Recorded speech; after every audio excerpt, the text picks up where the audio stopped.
Well, hey there, and welcome to Unit 2 of APUSH. Now, in this video, I reckon we ought to cinch up our comparison pants and consider how various European colonial empires developed. And we're going to consider the Spanish and the French and the Dutch, and then finally the British. So, if you're ready to get them brain cows milked, let's get to it. So here's the big idea for this whole video: power, partnership, and partition. And I reckon I ought to explain that up for you. So we've got four imperial powers that we're going to spend some time with. You got Spain, and then the French and Dutch, which we're going to consider together as a unit, and then the British. Okay, so all four of these powers pursued and built colonial empires in the Americas, but they all looked quite different, and that's mainly owing to the fact that each power deployed different tactics to achieve their colonial goals. And in general, their chief goal toward which all their colonizing tactics were aimed was economic prosperity. Now, Spain sought colonial wealth through power and control over indigenous peoples. The French and Dutch sought colonial wealth through partnership with indigenous people. And the British sought wealth by partitioning or separating themselves from indigenous people. And so while all three powers basically wanted the same thing, namely a nasty payday, their tactics to reach that goal varied, and that meant that each empire looked and felt a lot different from the others. Okay, big idea unlocked, and now let's spend some time in the details of each colonial empire. But hold on just a second. Hey, come closer. Let me get a look at you. Yeah, I knew it. I know you're the kind of student who wants to get an A in your class and a 5 on your exam in May. And if I'm right, then baby, I got something for you. This is my APUSH Heimler review guide, and it has everything you need to study as fast as possible. It's got exclusive whole unit review videos that you're not going to see here on YouTube. It's got note guides to follow along, practice multiple choice questions for each unit, full-length practice exams, and answer keys for every dang bit of it. So if that's the kind of help you need, then get that clicky finger out and check the link in the description. Okay, so let's start with Spain and consider what made their colonial empire in the Americas different from the other European powers. Spain's main goal in establishing colonies in the Americas was to extract wealth, first in the form of minerals like gold and silver, and over time through the export of cash crops using enslaved labor. And so in order to get the boom boom they desired, the Spanish rolled up to the Americas with a fistful of raw authoritarian power, which is to say they wanted to be all the way in charge of everybody's crap. And those tactics led them to create certain institutions to help them achieve that goal. Now, the first tactic was the subjugation of native populations, and I'm going to give you two examples. First, you have the encomienda system, which we talked about in the last unit. But by way of reminder, encomienda was a system in which the Spanish crown granted an encomendero authority over a tract of land, and the indigenous people living on that land were compelled by force to extract wealth from the land either through mining or farming, or sometimes, bothing. And then in return for that labor, the encomendero was responsible for protecting the indigenous people and trying to convert them to Christianity. Now, all this is just fancy language to say that encomienda amounted to slavery and all the brutality that comes with that institution. However, in 1542, the Spanish crown enacted what became known as the New Laws in an attempt to curb the power of those rascally encomenderos and to mitigate the harsh treatment of indigenous workers. These laws were passed thanks to a growing contingent of Spanish reformers, our boy Bartolomé de las Casas chief among them, who wanted the encomienda system to pass away. And despite some significant rebellions against those laws from recalcitrant encomenderos, the new laws led to the decline of this particular form of slavery. But hey, you didn't think the Spanish weren't going to come up with another coerced labor system they could use to extract wealth from the Americas, did you?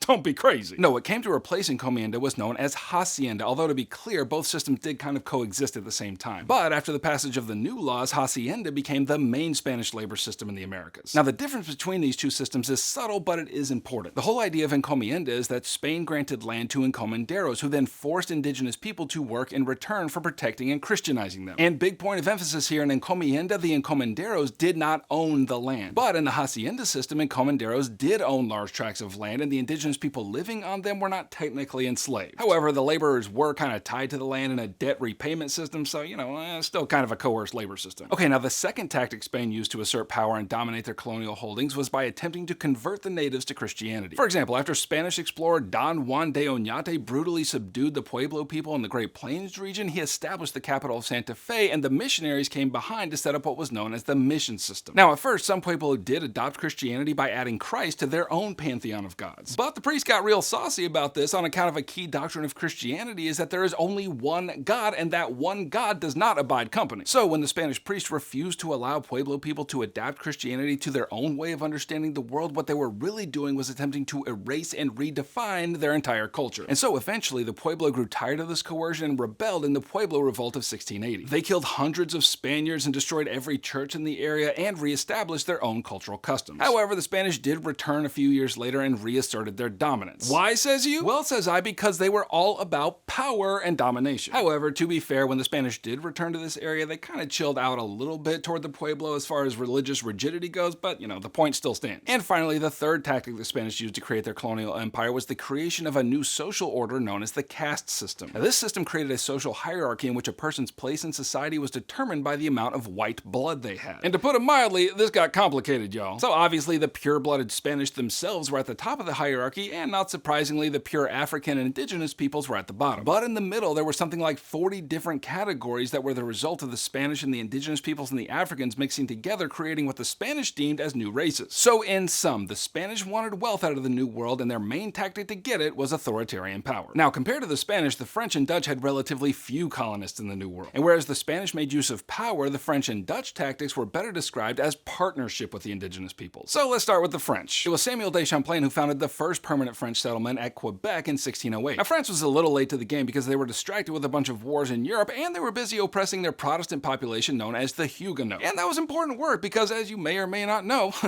the Huguenots don't oppress themselves. Anyway, the French emphasis in the Americas was not on establishing permanent settlements, but rather on growing wealthy through trade partnerships with the various indigenous people groups, especially the fur trade. As an example of this partnership mindset, in establishing Quebec, de Champlain negotiated alliances with the Huron people in the St. Lawrence River Valley against their traditional enemies, the Haudenosaunee. And if you recall, that's a lot different than the way the Spanish interacted with indigenous people. Now, one of the biggest deals for the French in the New World was the beaver fur trade. By allying with American Indian groups as well as intermarrying with them, French fur trappers were able to satisfy the growing demand among the French elite for this precious item. And the French did send missionaries to the New World just like the Spanish did, but they made very few converts since they didn't make use of brute force as the Spanish did. However, several French missionaries did prove vital as explorers and cartographers for the French colonial cause. And then real similar to the French were the Dutch. In 1609, the Dutch sent Henry Hudson to explore North America looking for a northwest passage through the Americas to Asia. As it turns out, that passage did not exist except way up in the Arctic Circle, but Hudson did explore other regions and ended up establishing the colony of New Amsterdam. Now, just like every other imperial power, the Dutch did all this because they wanted the boom boom, but unlike the Spanish, the Dutch were not interested in remaking indigenous societies into their own image, although they did form alliances with the Iroquois. As a result, New Amsterdam became a significant and busy trading port which attracted merchants from all over the world. In fact, one account says that more than a dozen languages could be heard spoken in the streets. And that's because, in sum, the French and Dutch mainly used the tactic of partnership in establishing their New World empire. Okay, slap yourself in the face and wake up because it's time to consider our last imperial state, namely the British. Okay, compared to the other European powers, way more people, including whole families, came from Great Britain to settle in North America, and the main tactic they used was partition, which means they sought to separate themselves from the indigenous people. And wouldn't you know it, that tactic led to the creation of a colonial empire that looked a lot different from other imperial powers in the New World. Now, the British certainly had profits on the mind when it came to establishing their colonies in the Americas. But in general, the migrants who came from Britain came to the Americas for four basic reasons. First, migrants came seeking economic prosperity, just like the other powers. So, for example, the first British colony established was Jamestown in 1607, and it was mostly populated by single young men looking to strike it rich by extracting gold. Now, as it turned out, there wasn't much gold in that region, and since they didn't see much point in planting crops or anything that they needed to survive, many of them starved that first year. And it wasn't until later, when the colony started focusing on the export of tobacco, that the wealth really started flowing in, but we'll talk more about that in another video. The point is, in establishing this colony, the British did their best to throw up a thick wall of separation between themselves and the indigenous people living there because,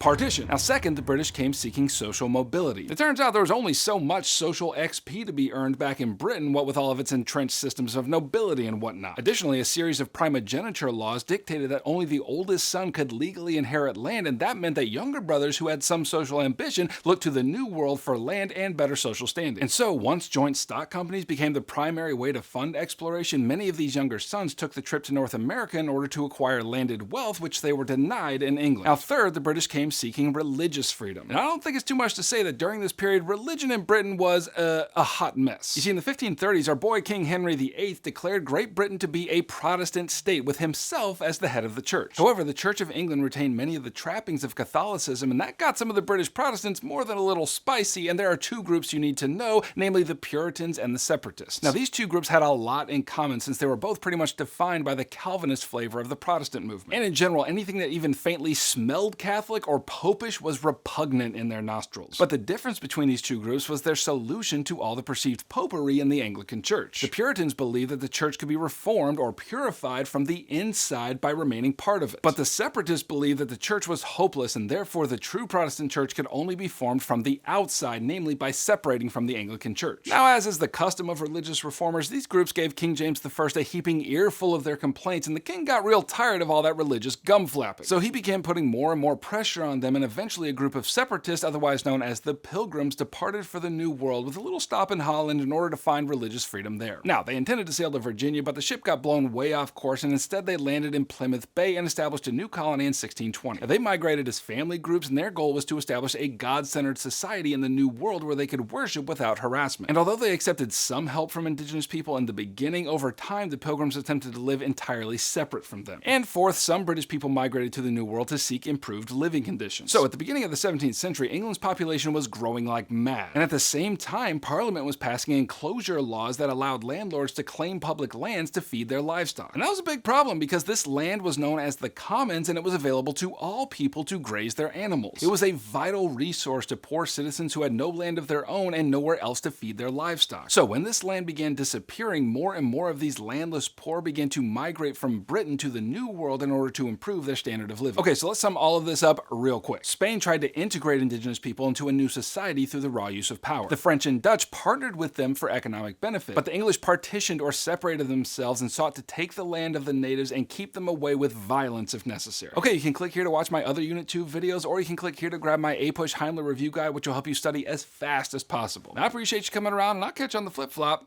Heimler out.